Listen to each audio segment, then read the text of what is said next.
கடவுளான ஆதிபராசக்தி என்னவள் உமையுள் திருமாதவனை நேராக பார்க்க சென்று பரமாவணி கண்டமணி ஆசைப்பட்ட பின்பு அகலில்லாருக்கு உலகமில்லை பொருளில்லாருக்கு உலகம் இல்லா அப்படிங்கிற காரணத்தினாலே செல்வங்கள் புகழ் கல்வி வெளிவற்றி மக்கள் நல்வொரு கட்சி அறிவு அழகு பொறுமை இளமை துணிவு நோயின்மை வாழ்நாள் என்று சொல்லக்கூடிய 16 செல்வங்களுக்கு அதிபதியான பாட்டி மகாலட்சுமணத்தில் வாசிவிட்டு நேராக சத்தியலோகம் என்று என்னுடைய தாயின் தந்தையுமான பிரமதேவனையும் சரஸ்வதியும் கண்டமணியை நேராக வந்துள்ளிருக்கிறேன். முன்பொரு சமயம் என்னுடைய அண்ணன் தகராகப்பட்டவன் படைக்கும் தொழில் மீது ஆர்வத்தால் 1000 குழந்தைகளை தோற்றுவிட்டு பிரமனை நோக்கி தவம் செய்து படைக்கும் தொழிலை வாங்கி வாருங்கள் என்று கட்டளையிட்டான். தந்தையினுடைய கட்டளைக்கு இணங்கி 1000 குழந்தைகளும் பிரமனை நோக்கி தவம் செய்ய ஆரம்பித்தார்கள். இதை அறிந்த நாரதர் தந்தையினுடைய தொழிலுக்கு ஆபத்து வந்துவிடுமோ என்று எண்ணி 1000 குழந்தைகளிடத்திலுமே படைக்கும் தொழிலை பிரமன் பட்ட கஷ்டங்களை புறாம எடுத்து போடினார். உடனே இந்த 1000 குழந்தைகள் பிரமனை நோக்கி தவம் செய்து விடுத்திய பெருமான் ஈஸ்வரன் நோக்கி தவம் செய்ய ஆரம்பித்தார்கள். இப்படி தக்கன் 3000 குழந்தைகளை தோற்றுவிக்க அந்த 3000 குழந்தைகளுமே நாரதர் தவம் செய்ய விடாமல் தடுக்கிறார். இதற்கெல்லாம் காரணம் யார் என்பதை அறிந்தான் தக்கன். நாரதரை நினைத்தான், எப்பொழுது தன்னுடைய அண்ணன் குடும்பம் கூட என்று வராமல் என்னுடைய குடும்பத்தில் நீ கலகத்தை ஏற்படுத்தினாயோ இன்று முதல் நீ ஒரு நாள் ஒன்றுக்கு ஒரு கலகத்தை ஏற்படுத்தாவிட்டாலே உன்னுடைய சிரமமாகப்பட்டது 1000 சுத்தமாக வெடிக்க வேண்டும். எதுக்கு இந்த டே நல்லா இருக்கீங்க, நல்லா வெடிச்சா எப்படி இருக்கும் ஒரு கற்பனை தானே. நீங்க உட்காந்துட்டீங்க, இப்ப நீங்க 2 பேரும் தான் கேட்கணும். நான் தான் சொன்னேன் சும்மாவே தலை வெடிக்கிற மாதிரி தான் இருக்கு. இப்ப நீங்க நான் சொன்ன வசனத்துக்கு ஏன் அடிச்சீங்க? வெடிக்குது எஃபெக்ட் வருஷம் முடிஞ்சு சொல்ற ஒரு நாள் கூட வெடிக்க மாட்டேங்குது. ஒரு நாள் வரைக்கும் இந்த உலகம் வர வாழ்வத்திலேயே என்னுடைய சிரசு 1008 சுக்குகளாக வெடித்தார்.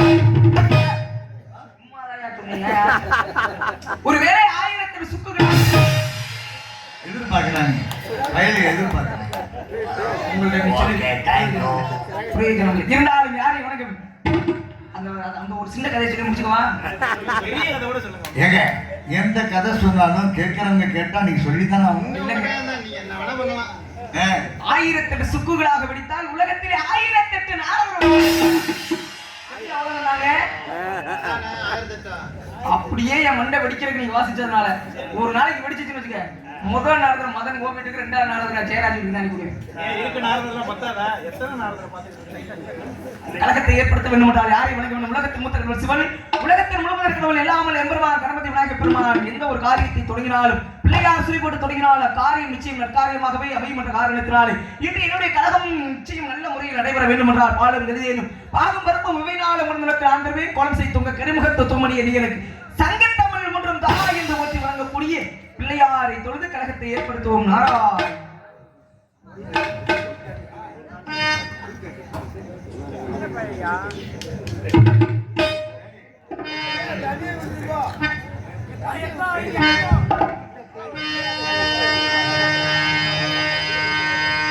பிள்ளையார் சுழி போட்டு எழுதிடுவோ எந்த பிள்ளைகளும் இல்லாமல் உயர்ந்திடுவோ.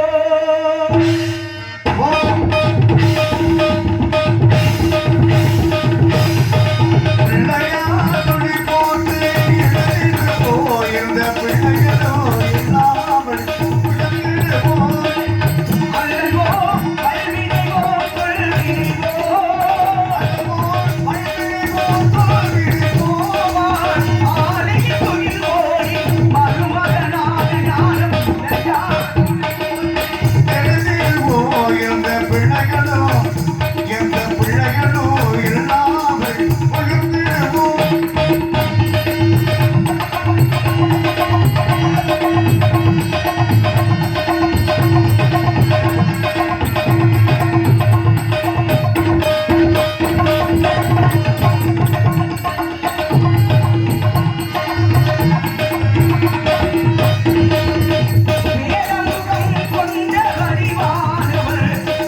என்றால் உலகத்தில் 3 தொழில்கள் ஆக்கல் அளித்தல் காத்தல்.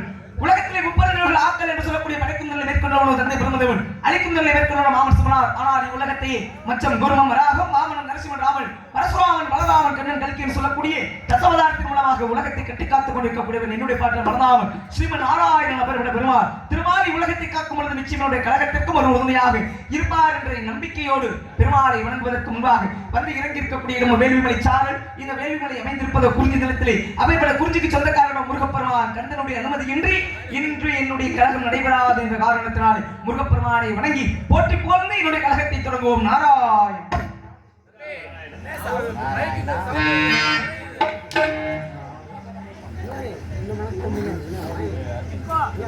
பெருசா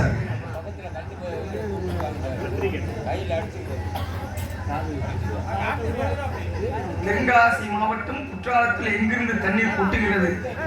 மெயின் அருவியில் இதை பொதுமக்களுக்கு தெரிவிக்கவும். இது 24 மணி நேரமும் வருகிறது. இப்படிக்கு P. Krishnan, R. Marimuthu, M. ஆரம்பு முரார், ஏ. பிச்சைமுத்து, சின்னப்படையோர் சமத்துவபுரம் அன்புள்ளவங்க சார்பாக அன்பளிப்படுத்தி பெருமை சேர்த்துள்ளனர். அன்னார் அவர்களுக்கு நன்றி. நடிகர் வணக்கம். குற்றாலத்தில் ஒரே மாதிரியா வருது. அந்த சரக்கு இருக்கும்போது சிந்தனைகள் ரொம்ப மேல. முருகப்பெருமானை வணங்கி கழகத்தை தொடங்குவோம். நாராயண்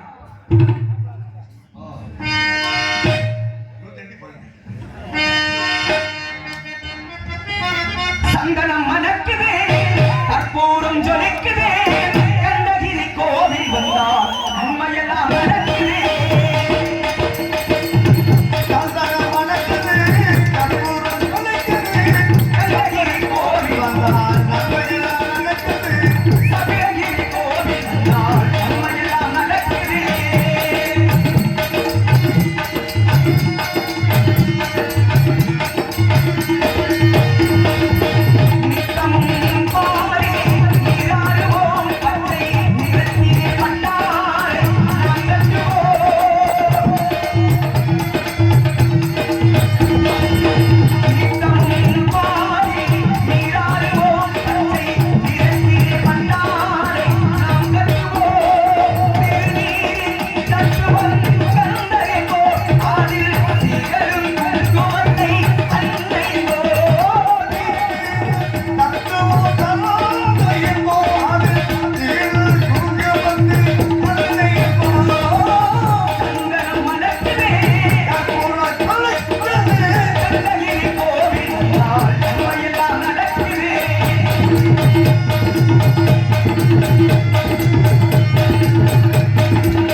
நடக்குதே.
பார்க்கும் பொழுது எவ்வளவு அழகாக இருப்பாள், பார்த்தாலும் பார்த்தேன்.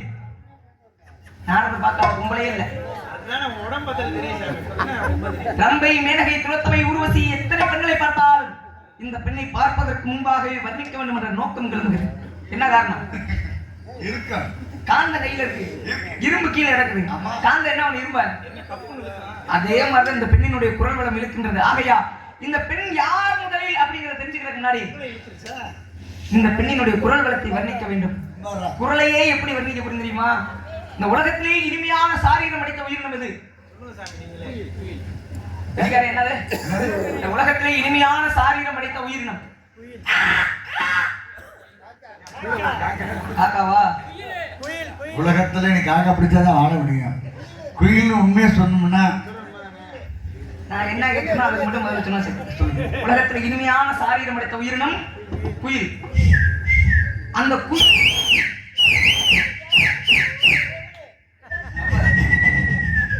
அந்த குயில் கூட தன்னுடைய குரல் வளத்தை இவ்வளவு அழகாக பாடுவதற்கு இந்த பெண்ணிடத்தில் பாடம் பெற்றுக் கொண்டிருக்குமோ? எப்படி வர்ணிக்கிறீங்க? குயிலுக்கே பாடம் சொல்லி கொடுத்தபில்ல. ஆக இந்த பெண்ணினுடைய குரல் வளத்தை சிறிது நேரம் நாமும் மணிக்குயிலுக்கு நிகராகவே வர்ணிப்போம். ஐந்தரையிலே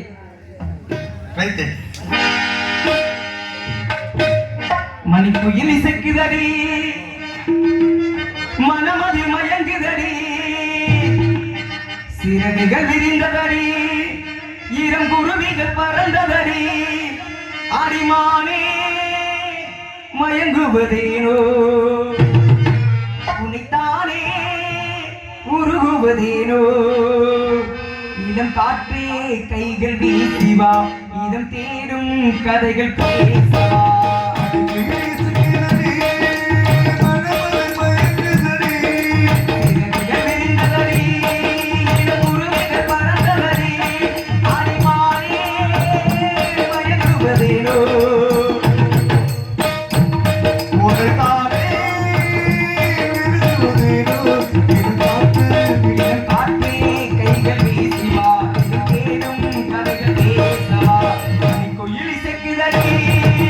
மன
ஆனா நம்ம பகுதிக்கு வந்தா மட்டுமே எனக்கு ஒரு மன நிறைவா இருக்கு. இந்த நேரத்துல இவ்வளவு கூட்டம் இருக்குன்னா அது மிகப்பெரிய ஒரு ஏன்னா நான் ஏற்கனவே பக்கத்துல ஏற்கனவே வந்திருக்கேன்னு நினைக்கிறேன், நிறைய வந்திருக்கேன். ஆனா இந்த ரசிகர்கள் எங்க கூடவே இந்த பிள்ளைகளோடய வந்திருக்கே இருக்காங்க. இந்த கூட்டம் வந்ததுக்கு காரணம் மாசம் 30 நாள் 6 நாள் இன்னைக்கு மாதிரி மனம் நிறைவு இருக்காது. ஆக இருந்தாலும் மீண்டும் ஒரு முறை வெள்ளியினுடைய அழகை வர்ணிக்க வேண்டும் என்றால் இவள் யார், எதற்காக இங்க வந்திருக்கிறாள் என்பதை தெரிந்து கொள்ள வேண்டும். ஆரோலம் சோம் என்றால் பிரணவ மந்திரம். அப்படிப்பட்ட பிரணவ மந்திரத்துக்கு சொந்தக்காரன் முருகப்பெருமான் கந்தனுடைய அனுமதியின்றி கந்தனுடைய நாமத்தை சொல்லக்கூடிய ஒரே பெண்மகள் வள்ளியாக மட்டுமே இருக்க முடியும். ஆக முருகனுக்கும் வள்ளிக்கும் திருமணத்தை ஏற்படுத்துவதே இந்த நம்மளுடைய தலையாய கடமை. வள்ளிக்கு முருகனுக்கு கல்யாணம் பண்ணணும் என்ன கேட்டா எனக்கு தெரியும், ராசிக்கு தெரியும், பாட தெரியும். இல்லைங்க, நான் வந்திருக்க வேலை தான் வள்ளிக்கு முருகனுக்கு கல்யாணம் பண்ணிக்கலாம். சரி, ஆனா எனக்கு இதுல ஒரு சின்ன சந்தேகம் வருது. உங்களுக்கு 1000 வரலாம், நான் என்ன செய்ய? என்கிட்ட கேளுங்களேன், என்ன சந்தேகம்? என்ன சந்தேகம் அப்படின்னு கேளுங்க. ஓ. என்ன சந்தேகம்னா, தமிழ் கடவுள் முருகன், ஆமா, தமிழருடைய பண்பாடு கலாச்சாரம் என்ன? ஒருவனுக்கு ஒருத்தி தானே, இதானே இயல்பு. ஒருவனுக்கு ஒருத்தியாக இருக்கக்கூடிய தமிழகத்திலே சரி, தமிழ் கடவுளாக எம்பெருமான் முருகப்பெருமானை வணங்கக்கூடிய தமிழ் மக்கள் முருகனுக்கு போய் 2வது கொண்டாட்டி கல்யாணம் பண்ணி வச்சோம்னா தமிழ் மக்கள் கூட என்ன நினைப்பாங்க? என்ன நினைப்பாங்க? முருகனையே 2 கொண்டாடி கட்டிட்டாரு, சரி, நம்மளும் 2 கொண்டாடி கட்டினாங்க. அதனால நான் என்ன பண்ணலாம்னு நினைக்கிறேன்னா, அதே மாதிரி கலாச்சாரத்தை மாற்றக்கூடாது என்பதற்காக அதே மாதிரி நம்ம இருக்கக்கூடாது அப்படி இருக்காது. வள்ளி வள்ளி வாழ்க்கையை அவர் பார்த்துக்கிட்டேன், தெய்வான ஒரு கொண்டாட்டியோடய அவர் வாழ்ந்துக்கிட்டேன். நாடகத்தை முடிச்சிட்டீங்க, நீங்க மட்டும் பேசுறீங்க. காலையில தேங்காய் முடி வாழைப்பழம் கூட கிடைக்காது. இல்ல நீ கழகத்தை பார்த்துக்குவேன், என்னால பிரச்சனை எப்படியாது நான் கலாச்சாரத்தை கெடுக்க விரும்பல. நீங்க இந்த வள்ளி திருமணத்தை வச்சுதான் படிக்கணும். அப்ப கலாச்சாரத்தை மாத்தினாலும் பரவாயில்லையா? மாத்தலாம். சரி, எதற்காக முருகப்பெருமான் குறிப்பா வள்ளி வந்து பிறந்தது தமிழகத்திலே. வள்ளி வேற எந்த நாட்டுல நான் பிறக்க வச்சுக்கலாம், ஆனால் குறிப்பாக தமிழகத்திலே சோழ நாட்டிலே இருந்து பிரிக்கப்பட்ட தொண்டை நாட்டில் பிறக்க வச்சார் முருகப்பெருமான். எதற்காக கலாச்சாரத்தை மாற்றணும் அப்படிங்கிற பெரிய கதையை முருகப்பெருமான் வள்ளி 2வது தரம் திருமணம் செய்வதற்கு மிகப்பெரிய ஒரு கதை. அது அம்மையார் வெளியிலே வரட்டும் வரும்பொழுது பேசிக்கொள்ளலாம் என்ற காரணத்தினால் இவருடைய அழகை மீண்டும் ஒருவரை வர்ணிக்க வேண்டும் என்றால் அத்திக்குளத்திற்கு நிகராக அத்திப்பழம் சிகப்பா, இந்த வள்ளி பொண்ணு சிகப்பா, ஒரு தேவலோகம் பொண்ணு பூலோகம் வந்தாலும் இவளுக்கு இந்த சிகப்பா.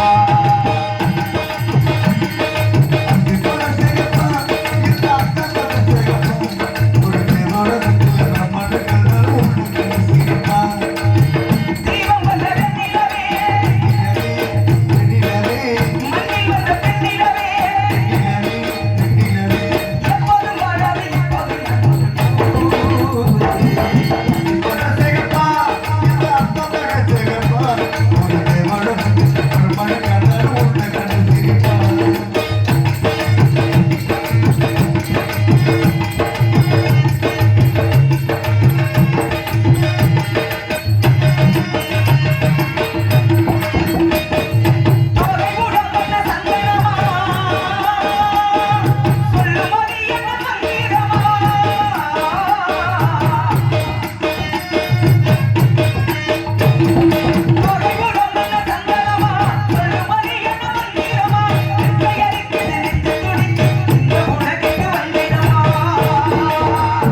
மினுங்குது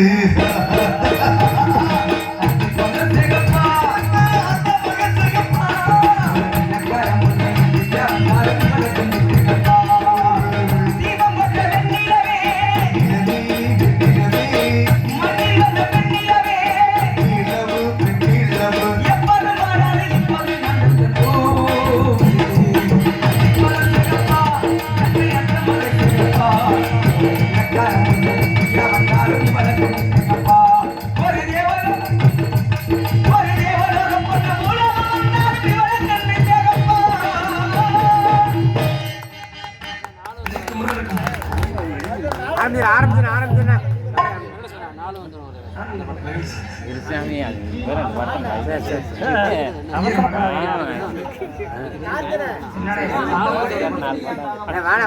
படிக்கிட்ட பாட்டு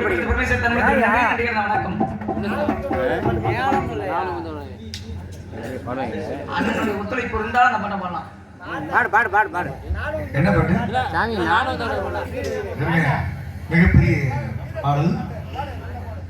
இந்த மாரி மியூசிக் பாட்டு வரும்போது தான் தம்பி பாட முடியும். இப்போ நான் பாடுறோம். ஆனால் இன்னொன்று ஒரு சின்ன விஷயத்தை பேசிக்கிறோமா? முருகனுக்கும் மல்லிக்கும் திருமணத்தை ஏற்படுத்த வேண்டும் என்பது இன்று நம்மளுடைய தலையாய கடமை. நானும் ஈரியல் அவசரமே நான் சாமியார் இப்போதைக்கு சாமியார் மாப்பிள்ளைங்கிறானையா எல்லா உலகத்துக்கும் போய் வரேன். ஆனா எல்லா உலகத்துக்கும் போயிட்டு வந்தா மன நிறைவோட வரேன். இந்த கலியுகத்துக்கு இந்த பூமிக்கு வரும்போது மட்டும் எனக்கு மனசு கொஞ்சம் சங்கடமாவே இருக்கு. ஏன் சாமி ஏங்க நீங்க அந்த அளவுக்கு ரொம்ப நடத்தி வைக்கிறீங்க. நாங்க என்ன பண்ணோம்? நாங்க பண்ணோமா? நாங்க பண்ணோமா? எல்லா உலகத்துக்கும் போய் வரணும் இல்ல? வண்டியில ஏறின உடனே உங்களுக்கு தனி சீட்டு தலகாணியோட கொடுத்தோம். அதுல போய் உங்களுக்கு என்ன பாடுபட்டோம்? என்ன என்ன ஒரு மனக்கவலை தெரியுமா? பூமியில இறங்கி வரும்போது எல்லா சாமிக்கும் கோயில் இருக்கு. சரி. பிரம்மாவுக்கு இருக்கு கோயிலே இருக்க கூடாதுன்னு ஆமா சாமா. ஆமா. சிவனுக்கு கோயில் இருக்கா? இல்லையா? இருக்கு. சிவன் கோயில் போனது இல்லையா? சிவன் கோயிலுக்கு இருக்கு. சிலையா இல்ல உருவமா? நான் பொதுவா கோயில் தான் கேட்டேன். நிறைய இருக்கு. சிவன் கோயில் இருக்குல்ல, மகாவிஷ்ணு கோயில் இருக்கா? பிரம்மதேவனுக்கு கோவிலே இருக்கக்கூடாது சாபம் வாங்கினார். அப்பேற்பட்ட பிரம்மனுக்கும் திருச்சிக்கு அருகாமையில் இருக்கக்கூடிய திருப்பட்டூர் அப்படிங்கிற ஒரு ஸ்தலத்துல பிரம்மபுரீஸ்வரரா எம்பெருமான் பிரம்மதேவனுக்கு கோவில் இருக்கு. கோயிலே இருக்கக்கூடாதுன்னு சொன்னவருக்கும் கோயில் இருக்கீங்கல்ல? எம்மதர்முருக்கே கோயில் இருக்கு. எம்மனுக்கு கோயில் இருக்கு. அவர்கிட்ட போய் என்ன வரங்க அப்படிங்க? கோயில் இருக்கா இல்லையா சாமி? இருக்கு. திருச்சிக்கு அருகாமையில திருப்பாஞ்சலி அப்படிங்கிற ஊர்ல யமதர்மனுக்கு கோவில் இருக்கு. சரி. யமனுக்கு கோயில் வச்சு அவர்கிட்ட போய் என்ன வரம் கேட்க போறீங்க? அதை மட்டும் சொல்லுங்க. உங்களுக்கு கோயில் வச்சு என்ன வர கேட்கணும்னு நினைக்கிறீங்க? நான் கேக்குறேன், யமதர்மனுக்கும் கோயில் இருக்கு, சனீஸ்வரனுக்கும் கோயில் இருக்கு. இந்த நாரதர் உலகத்துல உத்தமர். நாரதருக்கு எங்கேயாவது கோயில் வச்சு பாத்தீங்களா? சாமி ஒரு ஊர்ல திருவிழா நல்லா நடந்துட்டு இருக்கோம். என்னப்பா? ஒரு ஊர்ல நீ என்னமா சொன்னீங்க? என்ன சொல்ற? ஊரை புடிச்ச கரத்துக்கு நாயை புடிச்சு மாதிரி ஏப்பா நம்ம நாகப்படி சாகுற மாதிரி கேட்கிறானே.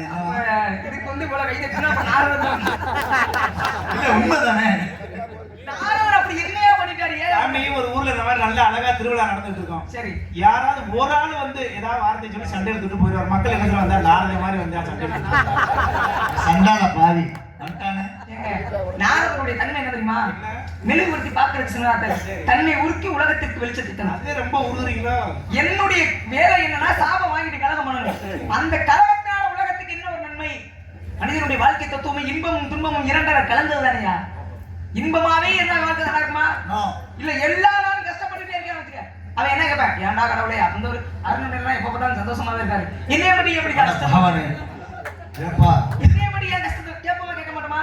அப்ப இன்பமும் இருக்கணும் துன்பமும் இருக்கணும். இன்பமாக இருக்கக்கூடிய மனித வாழ்க்கையிலே நான் ஒரு சிறிய கலகத்தை ஏற்படுத்துகிறான். அந்த கலகத்தினாலே உலகத்திற்கு ஒரு நன்மை பிறகு அடுத்து வரப்போறதை நீங்க யோசிக்கிறீங்கல்ல, முதல்ல என்ன நினைச்சு அதை மட்டுமே யோசிச்சு என்னை கலகக்காரங்க. நாரதருடைய கலகம் என்ன தெரியுமா? சொல் புரட்டாத கலகம் என்றவன். உங்கள்ட்ட ஒரு விஷயத்தை கேள்விப்படுவேன், அவர்கிட்ட ஒரு விஷயம் கேள்விப்படுவேன். உங்கள்ட்ட போய் அவர் அப்படி சொல்றான்னு சொல்லுவேன், அவர்கிட்ட போய் அதாவது இதுக்கு பேர் என்ன? இழுத்து விடுறது. இல்ல இது ஒரு பொழப்பா? எம்மட்டும் ஒரு பொழப்பு இருக்கு, இது ஒரு பொழப்பா? சும்மாவே கட்டி பிடிச்சு உருட்டுறாங்க. நீங்க இருக்குது வேற சங்கம். மதுரைக்கு என்னைக்காவது ஒரு நாள் வர்றீங்க, நாங்க 4 பேர் உட்காந்து எங்களுக்கு சண்டை எடுத்துட்டு போயிட்டு தேவையா? சொல்லால் கலகம் பண்ணக்கூடியவன். நீதான் கல்லடி தெரிஞ்சுட்டு அதை ஏன் கலகமாயா? ரொம்ப கேவலப்படுத்துறேன் நாரதரை. நாரதரை பற்றி எடுத்துக் கூறுவதற்கு முன்பாக மீண்டும் ஒரு முறை இவளுடைய அழகை வர்ணிக்க வேண்டும் என்றார். விநாயகருக்கு திருமணமானதா இல்லையா அப்படின்னு கேட்டிருக்காங்க.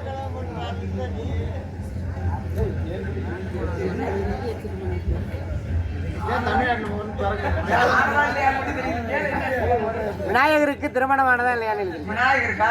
விநாயகருக்கு மொத்தம் 15 உண்டாட்டி. சித்தி புத்தி வல்லவைன்னு மொத்தம் 3 கொண்டாட்டி. புராண ரீதியா 15 கொண்டாட்டி.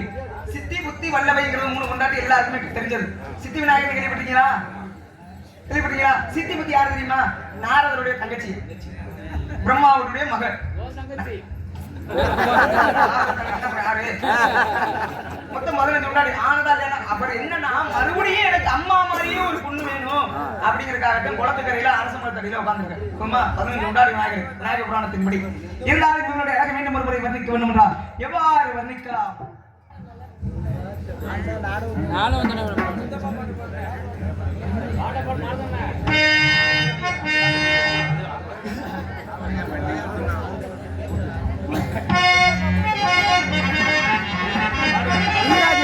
ஈராஜேந்தர் பாட்டு கேட்கிறாங்க. பாட்டு எப்படி இருக்கும் அதே மாதிரி பாடுவாரு. அமைதியா இருங்க. சரி, சரி. கொஞ்சம் ஏதாவது பண்ணீங்கன்னா மூட் அவுட் ஆயிடும். சரி சரி பாடு பாடு. நானும் உந்தன் உறவை நாடி வந்த பறவை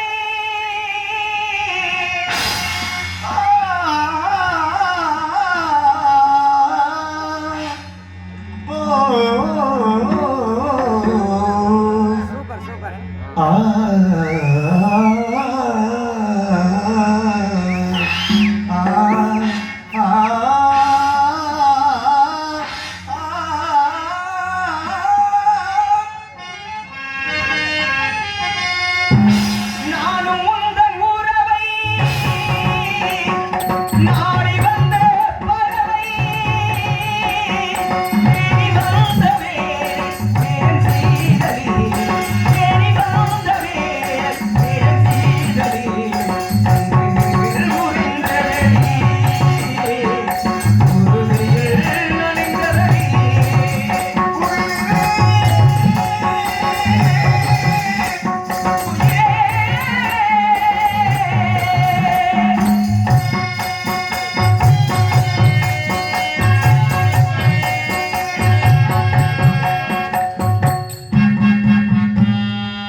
பூங்காற்றை இந்த பாடலை பட சொல்லி உங்களை படுத்த பிரதேசத்தை அன்பத்திற்கு நன்றி நன்றிகள் வணக்கம். உலகத்தில் நாடு என்றால் கலகக்காரன் அப்படிங்கிறதா உங்களுடைய எண்ணங்கள் கூட.